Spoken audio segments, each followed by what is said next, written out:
어느 나라도 세 개의 바다를 소유하지 않지만 한 나라는 바다를 지배하기 위한 체계를 구축했습니다. 미 해군은 약 290척의 전투함을 보유하고 3분의 1이 상시 배치됩니다. 그 힘은 다른 나라와 비교할 수 없습니다. 지금 이 순간 그 힘의 일부가 혼잡하고 분쟁이 많은 남중국해를 지나가고 있습니다. 그리고 이곳에서는 거리가 모든 것을 좌우합니다. 함정이 본국에서 멀어질수록 보급, 정비, 전투 준비가 더 어려워지며 강력한 해군도 이를 실감합니다. 그리고 위기 상황에서 느리다는 것은 곧 패배를 의미할 수 있습니다. 전쟁에서는 참가상 같은 건 없습니다. 그래서 미국은 해결책을 고안해냈습니다. 함정을 분쟁 지역이나 특정 지역으로 보내는 대신 아예 그곳에 계속 배치해두는 겁니다. 이것이 바로 전방 배치 해군 전력, 즉 FDNF라는 그리입니다. 함대를 샌디에이고나 노퍽에 두고 전쟁 지역으로 급히 보내는 대신 미국은 경쟁국의 문 앞에 함정을 주둔시킵니다. 상시 주둔, 즉각 대응. 이를 관리하기 위해 전 세계는 특정 책임 구역으로 나뉩니다. 대서양과 북극, 태평양의 동서, 중동 주변 해역, 지중해, 그리고 중앙 및 남아메리카가 있습니다. 그리고 눈에 보이지 않는 전투가 벌어지는 또 하나의 영역이 있습니다. 바로 사이버 전쟁입니다. 이러한 체계는 유라시아 대륙을 둘러싼 보이지 않는 장벽을 형성합니다. 하지만 함대의 이름을 안다고 해서 그것들이 위협적인 것은 아닙니다. 그 이유를 이해하려면 핵심 전력인 항공모함 전단을 살펴봐야 합니다. 이것은 자체적으로 완비된 공군력으로 작은 국가 하나를 초토화시킬 만큼 강력합니다. 그 중심에는 니미츠급 또는 포드급 핵추진 항공모함이 있습니다. 이 항공모함에는 FA-18 슈퍼호넷과 F-35C 라이트닝2를 포함해 70대가 넘는 항공기들이 탑재되어 있습니다. 그 중요성 덕분에 항공모함은 절대 단독으로 움직이지 않습니다. 그 양옆에는 최소 한 척의 타이콘데로가급 순양함이 호위하고 있습니다. 이 순양함의 임무는 항공방어를 조정하며 수백 개 표적을 동시에 추적해 어떤 것도 항공모함에 접근하지 못하게 합니다. 그들을 둘러싸고 있는 것은 두세 척의 알레이버크급 구축함입니다. 이 구축함들은 대잠전과 미사일 방어를 담당합니다. 그리고 파도 아래에는 핵추진 공격 잠수함이 숨어 있어 앞길에 있는 적의 위협을 정찰합니다. 모든 것을 종합하면 이것은 바다 위의 요새입니다. 위기가 발생했을 때 가장 먼저 묻는 질문은 누가 관련되어 있는지가 아니라 항공모함이 어디에 있는가입니다. 그 위치가 모든 것을 말해줍니다. 일본 요코스카에 본부를 둔 미7 함대를 예로 들어보겠습니다. 여기가 바로 최전선입니다. USS 조지 워싱턴은 미국 본토 밖에 영구 배치된 유일한 미 항공모함이며 USS 머스틴, USS 안티텀과 같은 호위함들과 함께 있습니다. 이 항공모함은 동중국해를 단순히 방문하는 것이 아니라 그곳에 상주하고 있습니다. 미 해군 연구소의 자료에 따르면 이 전진 배치 부대들은 매년 10만 시간 이상의 항해 기록을 남기며 태평양의 태풍 통로와 남중국해의 분쟁 해역에서 작전을 수행하고 있습니다. 이렇게 하면 반운 시간 문제는 모두 해결됩니다. 캘리포니아에서 맞춤형 대응 부대가 대만까지 항해에 올 때쯤이면 그 전쟁은 이미 끝나 있을 것입니다. 전진 배치 해군함대, 즉각적인 대응을 보장합니다. 하지만 주둔은 단순히 갈등을 고조시키는 것만이 아닙니다. 그것은 정치적 영향력에 관한 것이기도 합니다. 미국 항공모함이 베트남이나 필리핀에 입항하면 단순 방문을 넘어 신호가 됩니다. 방위조약은 종이 위의 글자에 그치지 않습니다. 안보 보장은 상당히 현실적이고 물리적인 것입니다. 반면에 해군은 항행의 자유작전, 즉 포놉스라고 불리는 작전을 수행합니다. 이것은 중국과 같은 국가들이 자국 영해라고 주장하는 해역을 구축함이 곧장 항해한다는 의미입니다. 구체적으로는 다시 대만 해협이나 남중국해가 해당됩니다. 그리고 이것은 보여주기 위한 측면이 있습니다. 이것은 어떤 나라도 바다를 소유할 수 없음을 증명합니다. 미 해군은 항상 대략 30%의 함대를 배치함으로써 공유된 바다가 열려있고 항해가 가능하도록 보장합니다. 열려있는 수로는 착각을 일으킬 수 있으며 이것이 바로 우리가 초크 포인트에 대해 이야기하게 되는 이유입니다. 그리고 이런 미국 관련 심층 분석이 마음에 드신다면 좋아요와 구독도 꼭 눌러주세요. 저는 어떻게든 한 명의 제독도 저에게 소리치지 않는 상황에서 전 세계 해상 지배에 대해 설명하고 있습니다. 어쨌든 해양 지형은 균일하지 않습니다. 전 세계 무역은 모든 해양을 자유롭게 흐르는 것이 아닙니다. 대부분 소수의 좁은 통로를 통해 집중적으로 이동합니다. 호르무즈 해역, 말라카 해역, 수에즈 운하, 파나마 운하가 이러한 병목 지점을 통제합니다. 이곳을 지배하면 세계의 권력과 무역의 흐름을 지배할 수 있습니다. 그리고 미 해군은 이를 과학으로 발전시켰습니다. 오늘날 전 세계 무역의 80% 이상이 해상을 통해 이동합니다. 이 항로들의 안정성은 미국의 에너지 가격부터 주식 시장의 신뢰에 이르기까지 모든 것의 기반이 됩니다. 해군의 지배력은 군사뿐 아니라 경제적 관문 역할도 합니다. 현재 세계 주요 병목 지점 중 하나는 바브 알만데브 해협입니다. 눈물의 문으로 알려진 이 해협은 인도양과 수에즈 운하를 연결합니다. 이 문을 닫으면 선박들은 지중해에 도달할 수 없습니다. 아프리카를 우회하는 것 외에는 다른 길이 없습니다. 수년 동안 예멘의 후티 반군은 이 중요한 해상 통로를 향해 대함 탄도미사일과 드론으로 공격해왔습니다. 이에 대응해 미국은 번영 수호 작전을 시작했습니다. 정말 미국답죠. USS 라븐과 USS 메이슨 같은 구축함들이 드론과 취약한 컨테이너선 사이에 배치되었습니다. 이것이 해군력의 차이를 드러냅니다. 후티 반군은 약 2만 달러짜리 드론을 배치하는 반면 해군은 한 발에 200만 달러가 넘는 SM-2 미사일로 이를 격추합니다. 이것은 이상적인 교환 비율이 아니며 초크 포인트에서는 최악의 시나리오에 가깝습니다. 해군이 좁은 공간에서 방어적인 위치를 취할 수밖에 없게 만듭니다. 2017년 USS 조나스 맥케이남은 말라카 해역 근처에서 상선과 충돌했습니다. 단순히 그 해역이 너무 혼잡해서 안전하게 항해할 수 없었기 때문입니다. 하지만 이 5개의 지정학적 요충지에서 안전한 통행을 보장할 수 있다면 세계 시장을 안정시킬 수 있습니다. 그리고 통행을 차단한다면 한 나라를 마비시킬 수도 있습니다. 하지만 바다 한가운데에 배를 정박시키는 것도 나름의 문제가 있습니다. 군사계에서는 이런 말이 있습니다. 아마추어는 전략을, 프로는 병참을 말합니다. 이는 매우 중요한 교훈입니다. 지구상 어떤 나라도 미국처럼 함대를 어디에 있든지 식량을 공급하고 연료를 채우고 무장을 유지할 수 있는 능력을 갖추지 못했습니다. 그런 군수 지원 능력은 단순히 군함만을 유지하는 것이 아닙니다. 전 세계적으로 미국의 무역 보호 신뢰성을 뒷받침합니다. 고강도 비행작전 중에는 항공단이 하루에 40만 갤런의 제트 연료를 소모할 수 있습니다. 5,000명의 승조원들은 엄청난 양의 식량을 소비합니다. 탄약고도 수천 파운드의 정밀 탄약으로 다시 채워져야 합니다. 항공모함이 보급을 위해 항구로 돌아가야 한다면 더 이상 무기가 아닙니다. 전선에 위험한 공백이 생깁니다. 그 순간에는 그저 매우 비싼 주차장일 뿐입니다. 미 해군은 언더웨이 리플레니시먼트라는 해상 보급으로 이 문제를 해결합니다. 보급선이 항공모함 옆으로 다가가 두 선박 모두 시속 12, 15노트로 이동하며 불과 160피트 떨어진 거리를 유지합니다. 대양 한가운데 종종 거센 파도 속에서 그들은 노프를 쏘아 간격을 넘기고 장력을 유지하는 와이어를 설치한 뒤 연료 호스와 탄약 팔레트를 옮깁니다. 이들은 밤에도 무전 침묵을 지키며 작업을 수행합니다. 이것이 미 해군이 항공모함 전단을 지속적인 위협수단으로 만들 수 있는 이유입니다. 2020년 드와이트 D 아이젠하워호는 7개월 동안 206일 연속으로 바다에 머물렀습니다. 보급체계가 직접 찾아왔기 때문에 완전한 전투력을 유지할 수 있었습니다.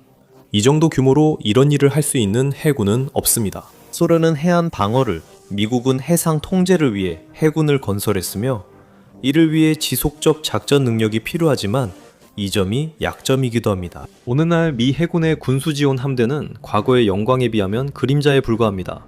준비 예비 함대의 평균 설령은 45년이 넘습니다. 중국과의 충돌에서 이 무장하지 않은 보급선들이 주요 표적이 될 것입니다.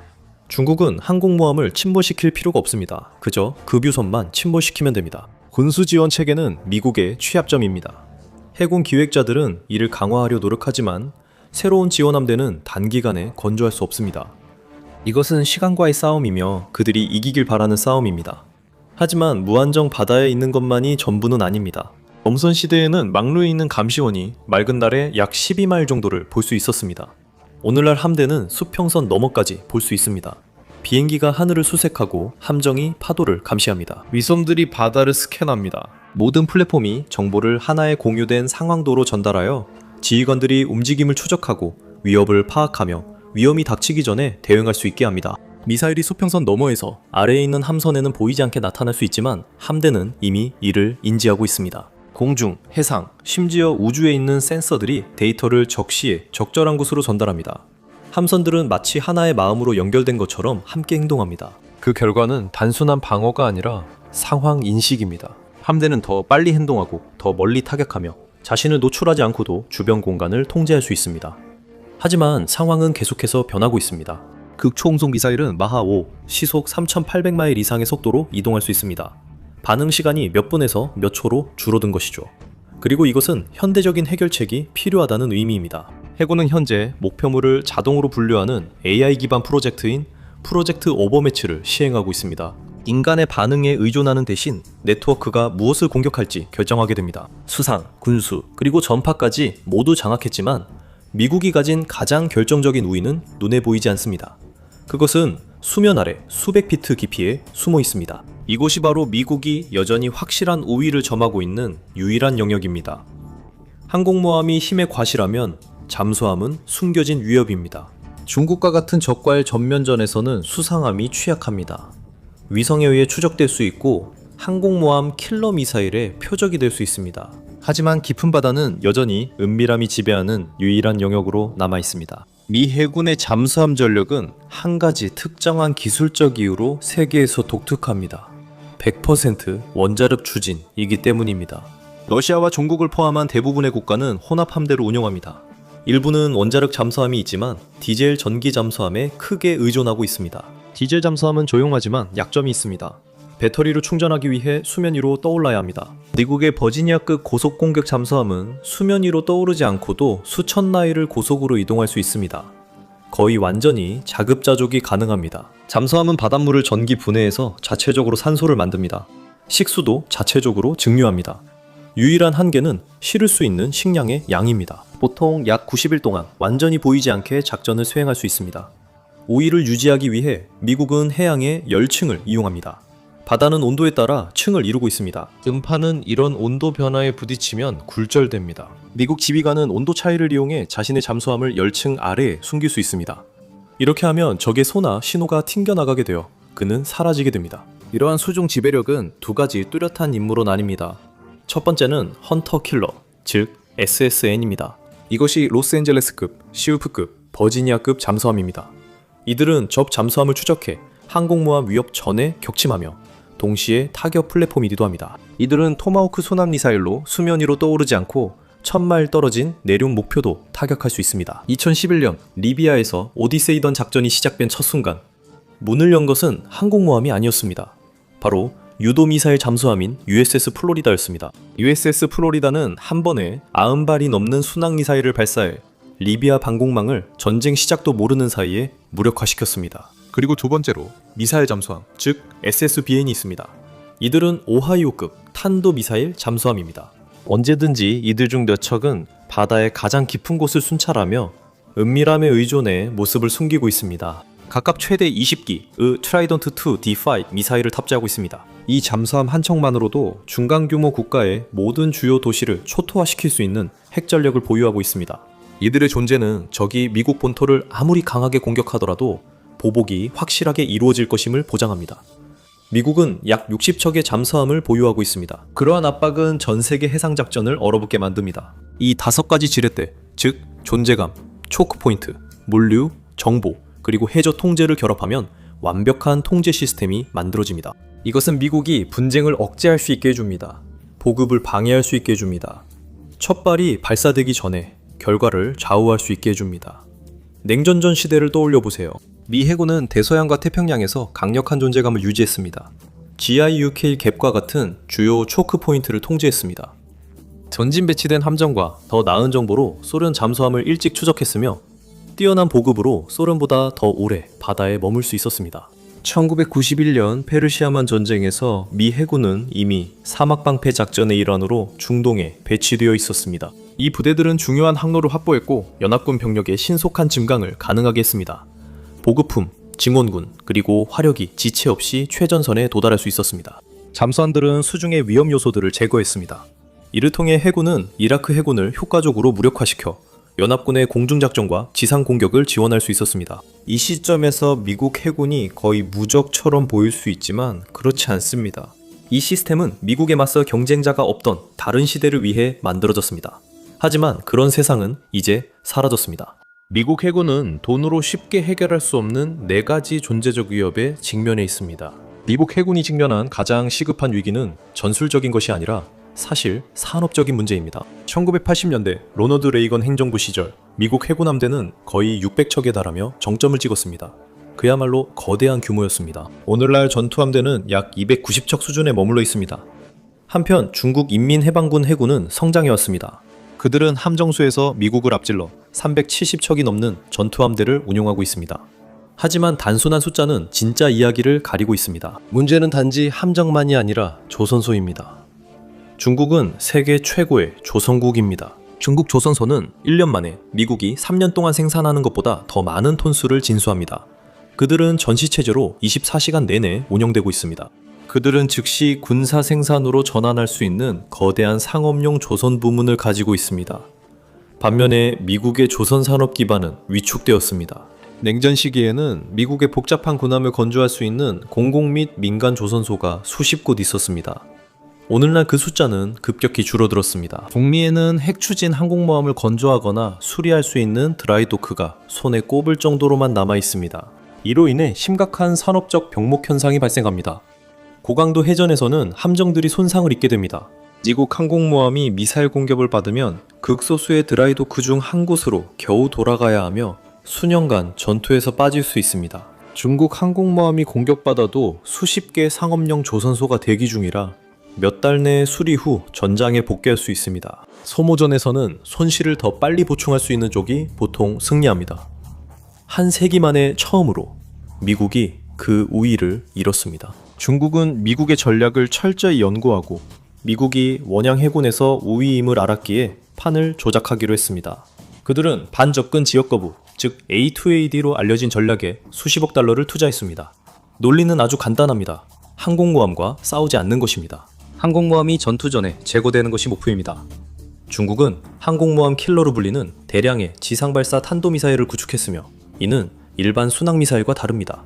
이 미사일은 2000마일박 이동 표적도 타격할 수 있는 탄도미사일입니다. 이 미사일들은 우주의 가장자기까지 발사된 뒤 극초음속으로 굉음을 내며 맹렬히 낙하합니다. 이로 인해 중국 해안에서 수천 마일에 걸쳐 죽음의 구역이 형성됩니다. 미국 항공모함이 대만 상공에서 전투 임무를 수행하려면 이 미사일들의 사거리 안으로 직접 들어가야 합니다. 이로 인해 앞서 언급한 미국의 존재감이 무력화됩니다.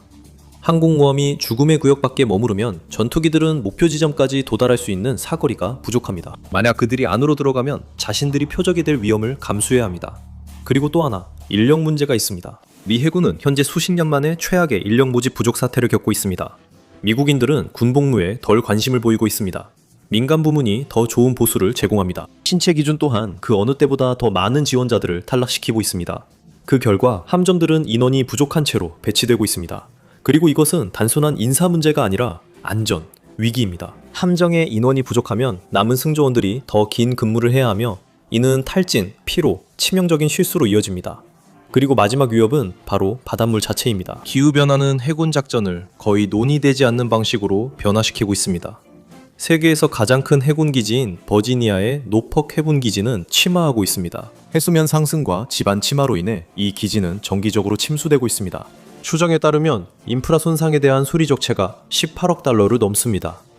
해군은 부두를 높이고 전력망을 강화하는 데 돈을 쓰고 있는데 이 돈은 원래 미사일과 함정에 사용되어야 할 예산입니다. 태평양에서는 태풍이 점점 더 강해지고 있습니다. 이것은 군수 지원의 차질을 빚게 합니다. 5등급 태풍에서는 보급이나 연료 보충이 불가능합니다. 동시에 무기 자체의 공급망도 취약합니다. 미국의 최첨단 레이더와 미사일은 고급 마이크로칩에 의존하고 있습니다. 이 칩들의 대부분은 대만에서 생산됩니다. 이것이야말로 최고의 아이러니입니다. 미 해군은 대만을 방어하기 위해 칩이 필요하지만 그 칩을 얻기 위해서는 대만이 필요합니다. 2023년 랜드연구소에서 실시한 워게임에서 시뮬레이션 결과 중국이 대만을 봉쇄할 경우 미국 방위산업 기반은 몇 주 만에 핵심 부품이 바닥날 것으로 나타났습니다. 이로 인해 사용하지 않으면 잃는다는 딜레마가 생기며 제독들도 이를 잘합니다. 이러한 취약점을 인식한 해군은 항공모함이 발명된 이후 가장 급진적인 변혁을 겪고 있습니다. 이것을 분산해상작전, 즉 DMO라고 부릅니다. 대규모 항공모함 전단이 모여다니는 시대는 끝나가고 있습니다. DMO는 함대를 분산시키는 전략입니다. 하나의 큰 표적을 제공하는 대신 해군은 1000개의 작은 표적을 제공하고자 합니다. 구축함은 이쪽으로, 호위함은 저쪽으로 이동합니다. 해병대 부대가 필리핀의 작은 섬에 이동식 미사일 포대를 설치합니다. 이렇게 분산함으로써 그들은 적이 자신들을 찾기 위해 수백만 달러의 감시 자산을 낭비하도록 만듭니다. 그들은 적의 화력을 분산시킵니다. 하지만 이 전략이 효과적이려면 해군에는 더 많은 물량이 필요합니다. 그래서 국방부는 레플리케이터 이니셔티브를 시작했습니다. 이 프로그램은 육지, 바다, 하늘에서 다양한 자율 플랫폼을 개발하고 배치하는 것을 목표로 합니다. 무인 수상정, 즉 USV가 미 해군의 영향력과 존재감을 확장하는 미래를 상상해 보십시오. 일부 USV는 잠수함 탐지에 기여할 수 있는 첨단 센서를 탑재해 개발되고 있으며 앞으로 더 큰 규모의 USV는 미사일 탑재 능력을 갖추게 될 것입니다. 이는 비용 구조를 변화시킵니다. 지금 중국이 200만 달러짜리 미사일을 130억 달러짜리 항공모함에 발사한다면 경제적으로는 중국이 이기는 셈입니다. 하지만 중국이 200만 달러 미사일을 200만 달러 드론보트에 쏜다면 그건 단순히 장비일 뿐입니다.